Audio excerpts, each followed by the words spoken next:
This is a Rattle and Hum Sports Podcast for Wednesday, July 31st. I'm Bryan Houston, and joining us right now to talk about tragedy, health, and prevention is our certified nutritionist, health advisor, pharmacy technician, and of course Rattle and Hum Sports contributor, Mika Bradford. How you doing, Mika?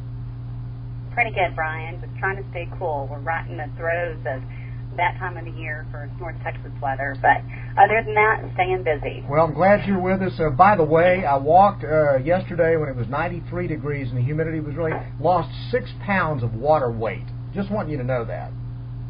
You know what? Most people don't realize that when you're running in the summer or walking, and a lot of the marathon runners are familiar with this, but you can absolutely weigh yourself pre and post and see a significant difference, anywhere from 3 to 10 pounds of body weight being eliminated just through perspiration. I'm just irritated so that it's really important to stay hydrated afterwards. Yeah, I'm just irritated that it doesn't stay gone. That's what's so really frustrating. This is true. All right. Yeah, you may be able to fit into your skinny jeans a little bit after that, Bryan, but a few sodas and a few glasses of iced tea, and you may be popping out of those. Mika, let me assure you that the words skinny jeans and Bryan Houston have not been used in the same sentence in many, many years, okay? Just letting you know. All right, to get to a more serious topic, over the weekend, all of North Texas and much of the country was shocked and saddened by the very sudden death of longtime radio personality Kid Kraddick, only 53 years old, passed away last Saturday of an enlarged heart, it has been learned. Let's talk a little bit about this from a health standpoint and give us some insights into how it is a guy that's 53 years old, who's not overweight, has so much energy, could drop dead like he did. You know, on a personal note, even before the nutrition part and talking about that, for me, Bryan, I grew up, and I'm in my 40s, early 40s. Oh, I'll admit that. But I grew up with him on the radio, and remember when he was at the Eagle. And so now in the world of music, entertainment, I would typically listen to satellite, and the radio station I would listen to that was the regular radio station was 106.1, which is here for the Dallas-Fort Worth area, and would listen to his morning show. Mm-hmm. And he truly, out of so many personalities and celebrities, just made you feel like you knew him. Yep. All of his cast and team members had that genuine ability to reach out to the customers and to the listeners through the airwaves, like you really felt like you were there. And I think because he was so real, to me, the finality of how fragile all of our lives are and how we can blink and be gone within seconds just really set in even more after hearing news that he had passed away. And just so thankful for the contribution that he and his team made for everyone and for the families and through his Kids projects, because I myself have a special needs child, and to me, the fact that was on his heart to make a difference for critically ill children or children that live with illnesses ongoing was just very meaningful. But looking at the health, you look at him, charismatic, energy, definitely did not look like he was 53. He looks like he was in his 40s. And the thing I keep asking myself is, why with the visibility and him getting the travel and access, why maybe, and I would assume that he didn't know that those vulnerabilities with inflammation of the heart, and then later learning that there were issues with blockages in the arteries, was he aware of that? And if not, then maybe one of the things that can happen through raising awareness and the legacy that he leaves is raising awareness of being proactive, because all of us that are in our 40s and 50s, we know you don't feel any different now than you did when you were in your 20s.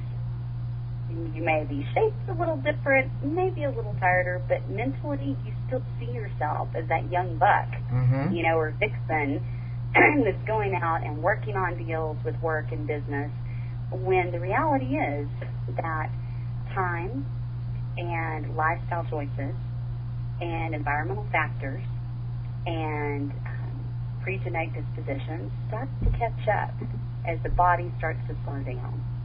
And so I think that for me, what I hope will come from this is that it's going to make people pause, because I know when I heard about his passing, it did exactly that. It was like, wow, this is someone who he thinks always going to be there, that as long as I'm alive, I'm going to wake up and he's going to be on the radio, and we're going to hear the morning show and hear their bits and going back and forth. And for that to just be taken so quickly, to me, was even a reality check of, okay, so what's on my bucket list of medical assessments that need to be done? Absolutely. And one of the most ironic things about his death was the fact that just a week earlier, he had done a comedy bit talking about what he would say, what would be his last words to the different members of his crew. And it was just almost eerie that that came up, and then a week later he passed away. Very, very, very. I don't know what the word is, but it's kind of surreal. Yeah, surreal, creepy, whatever. But it was prophetic, no question about that. And I will get into some other specifics because of the business I've been in for the last 30 years, doing early morning television and radio for many, many years. I'll get to that in a second, but just for the common person, 53 years old, what are the routines? What should we be doing to check and make sure that we're in good health? One of the first things is that we take this for granted, and the years go by in a blink, but it is so important: an annual physical, blood work, and if you have the financial resources, there are assessment tools that can give you very explicit, detailed information about what's going on inside your body. I know firsthand, and there are other facilities that I'm sure offer this technology, but we do different events and support a lot of the activities that the Cooper Clinic promotes, and just their philosophy.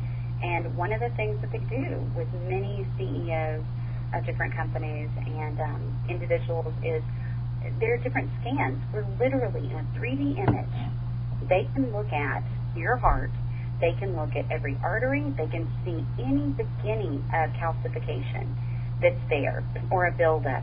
So not only do we have this visual imagery that can be rotated and manipulated and you can see as a 3D image, but then you also have the lab work and the blood results to put those together, and then looking at the person's lifestyle habits and what could be possible vulnerabilities.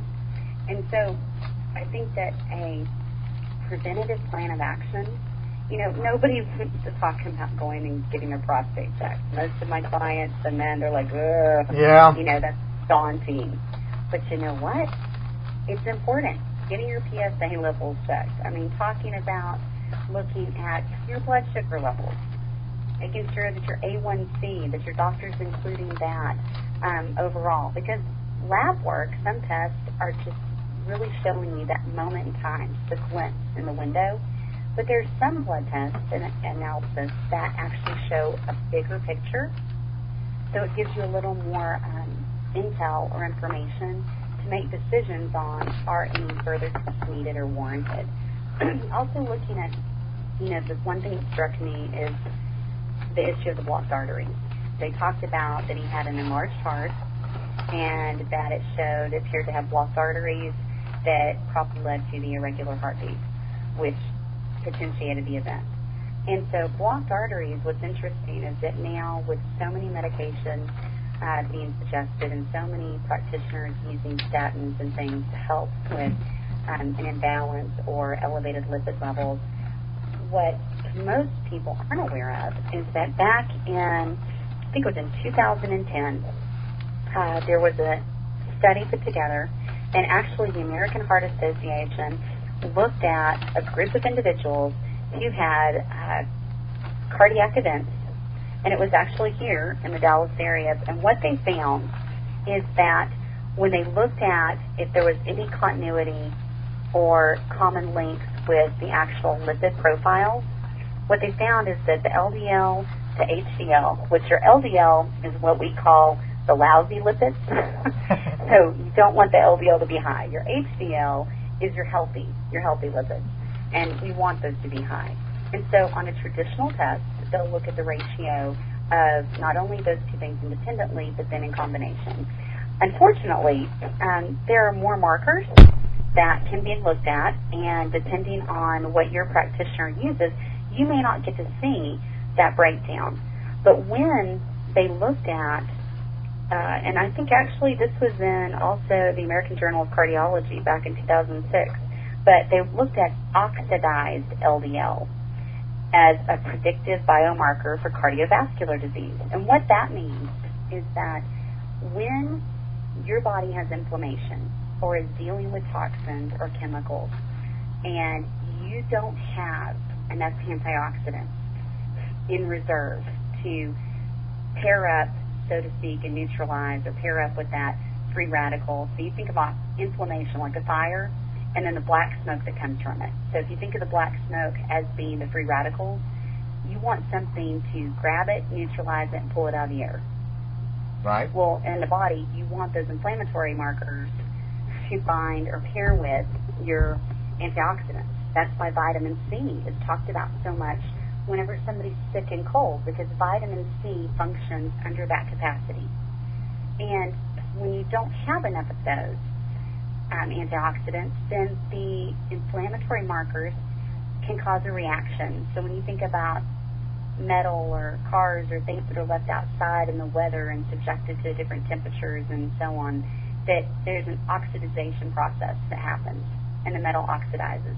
Well, it's the same thing in the body, that when you have inflammatory markers, it can cause a sequence of events that can impact the elasticity of the arteries. It can cause hardening of the arteries. It can also impact the fats. So a fat that may be malleable or is movable or in a liquid form can, from the reaction, harden, and you start to have that buildup. So when you look at lifestyle patterns, somebody, let's say, who smokes or is under extreme amounts of stress, but let's say if they smoke, their body's going to need more antioxidants and supplementation to begin with. I mean, right off the bat, because their body's having to use what they're getting from their nutrients and foods just to deal with trying to combat what's coming in, much less the added level of body burden from cigarette smoke and all of the carcinogens from that. So that's why when we talk about many people, whenever they smoke or if they drink a lot or if they don't have a healthful diet and they're stressed, don't have good sleep, that their incidence for having additional health circumstances increases, especially then if they're not taking a nutritional supplement or they're not eating healthy and clean.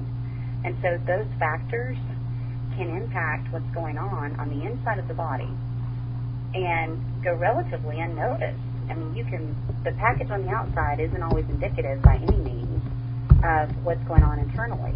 And so you can have somebody that feels good, looks good, but if what's going in the machine isn't balancing out and you're not able to process it, then it's going to show up somewhere. And unfortunately, the oxidized LDL, which means the lipids that have oxidized and hardened, in that study, they found there was continuity and relevance to that being with the patients who had the cardiac event versus just looking at the typical lipid levels. There are other issues now that I can absolutely relate to because I did morning radio and morning television for many, many years. And that involved getting up at 2, 2:30, 3 o'clock every morning. I know that, so I've suffered my own health issues because of the weird sleep patterns. What kind of stress does that put on your heart? You know, I think it's more, I don't know necessarily if they've shown clinical studies where the change in schedule when you say it that way, put stress on the heart. But I will say that if you have inconsistent sleep patterns, if you're not going into REM sleep, and we know now that not getting enough sleep impacts body weight, as far as fat metabolism and your body mass index, that the less sleep you have, studies are showing that it's harder to maintain a healthy body weight and you actually gain weight. From a standpoint of also, if you're getting up early in the morning and you're not sleeping late night, then so what typically do we add into our lifestyle to help us survive? More caffeine. More caffeine, nicotine. Yep. I mean, it's usually the cocktail of if you're getting up early in the morning and you haven't had any sleep, then the first thing everybody's going to go do is get some coffee. And coffee in moderation is one thing. But if you're having to use that and you're not getting all of the good stuff like the rest and a balanced diet, and if you have other health issues in conjunction with that, I mean, that's the thing, too, that we don't know for him, and just like for any other person, if you have added health concerns, then that can increase your vulnerability to circumstances like this, which means you have to be more reverent and take quicker action with being proactive in self-assessing your health and what needs to be in place. And then the other issue is, and I've done a certain amount of reading on this, because I know that when Kid Kraddick decided to try to take his show nationally, that meant a lot of long work days, literally 2, 3 o'clock in the morning till late at night, in addition to lots of personal appearances on the weekends. So there was a general just lack of rest and pace and stress that he even admitted cost him his marriage. So talk a little bit about the impact that can have on you physiologically.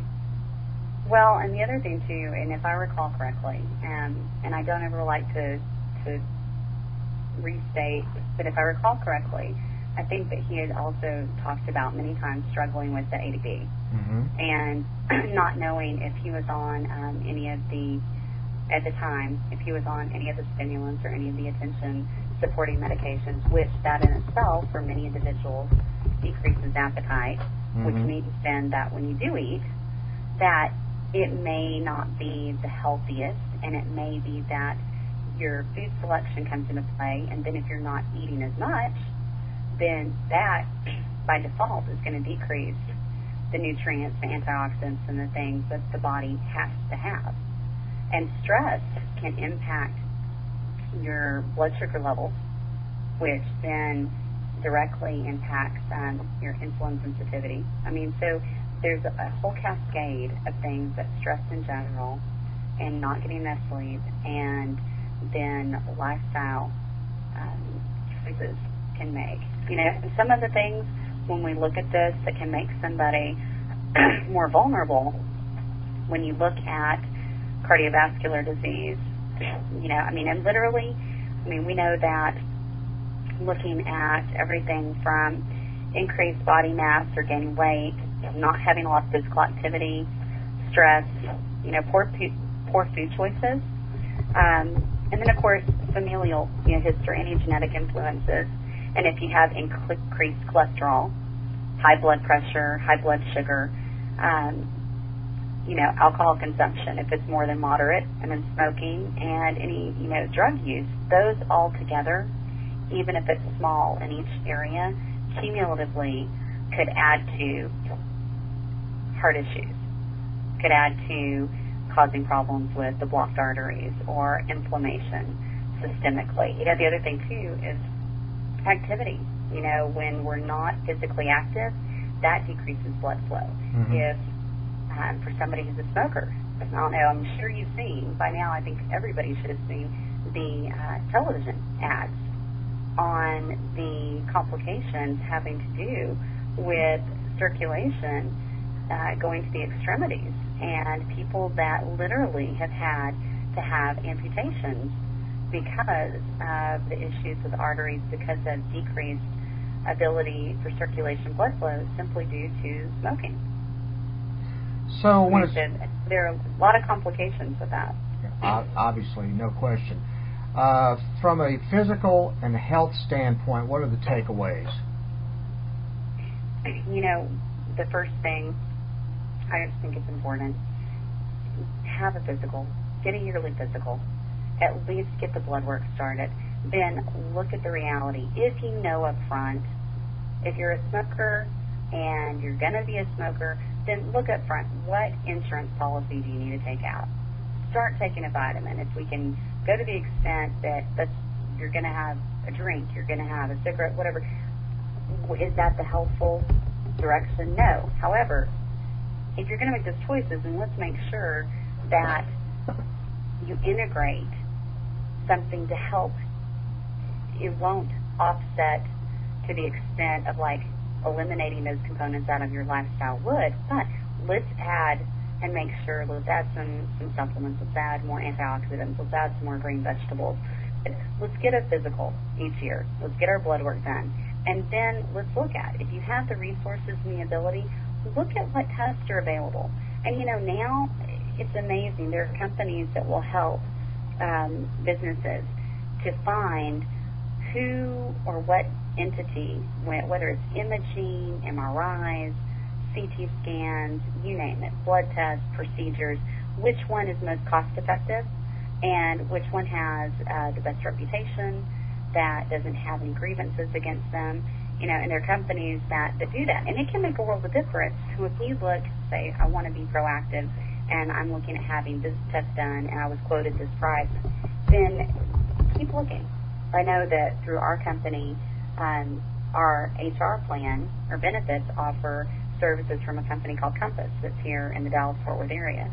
And you can give them your insurance information, and they will look at the procedure that was suggested for you or your family member, and they'll give you a list of prices. And I can tell you that we saved on an MRI for my daughter, literally the difference between where the physician suggested we go and where we went, we saved probably $950. Wow. And when you're meeting a deductible, that's significant. So don't think that preventative assessments are out of reach if you start to look into that or you're talking with your physician, because there are companies now that are helping to look at what's the most cost-effective route so that we can take advantage of some of the services and the technology. So that's the first thing. The second thing is that when you're talking about cardiovascular health specifically, you know, omega-3s. We know omega-3s, and we talked about this a week ago, but omega-3s are great for heart health.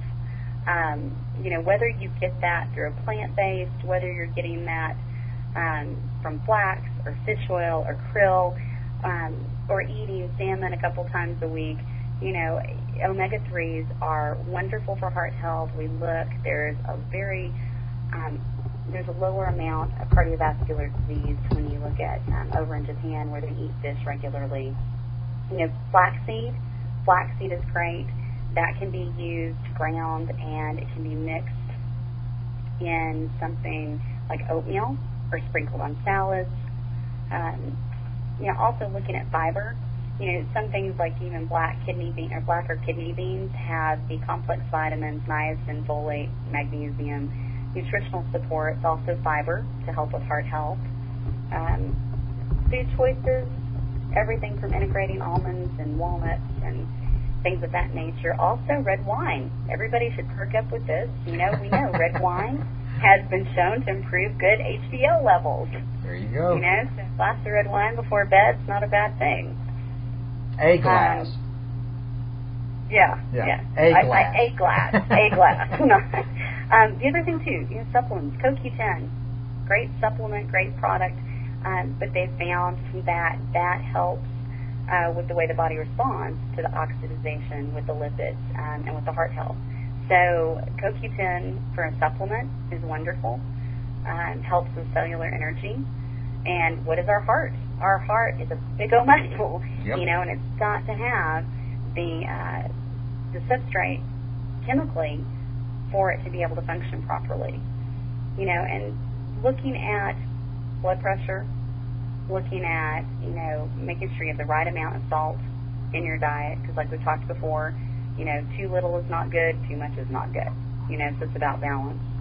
So I think that from a lifestyle standpoint, looking at those things, but just realizing that you can feel great, you can look like $1 million, but it really is wise that for you, for your family, for your loved ones, to be proactive and to have some of those assessments done so you've got that data, that baseline data, to know, is it thumbs up and we're going to keep trucking another 15 years and do what we need to do, or, are there some biomarkers that maybe we need to look deeper at? And unfortunately, not knowing whether Kid had done those things, and who knows, maybe he did, maybe he knew. We won't know the specificity of his health condition, but hopefully the way that he impacted so many lives, that with his death and how he passed, that maybe it'll raise the awareness for people to think about, okay, if it can happen to this vibrant, amazing person that had the energy, 20 people, and the joy that I need to pause and look and see what I need to check for myself so that I can be here for my family and my friends, and to try and help and leave a legacy like he and his team have. Good stuff. Mika, thank you very much, as always, for a great information. And the other thing I would add is that be sure and tell the people that you love and the people that are closest to you that you love them every day, because you just don't ever know. Amen. Absolutely, Bryan. Very, very good. Mika Bradford, the certified nutritionist, health advisor, pharmacy technician, and writer for Rattle and Hum Sports. Thanks very much for coming on with us today. I appreciate it. Absolutely. Thanks so much, Bryan. Have a great week. You too. Mika Bradford, this is a Rattle and Hum Sports podcast. I'm Bryan Houston. Thanks very much for listening, and we'll talk to you next time.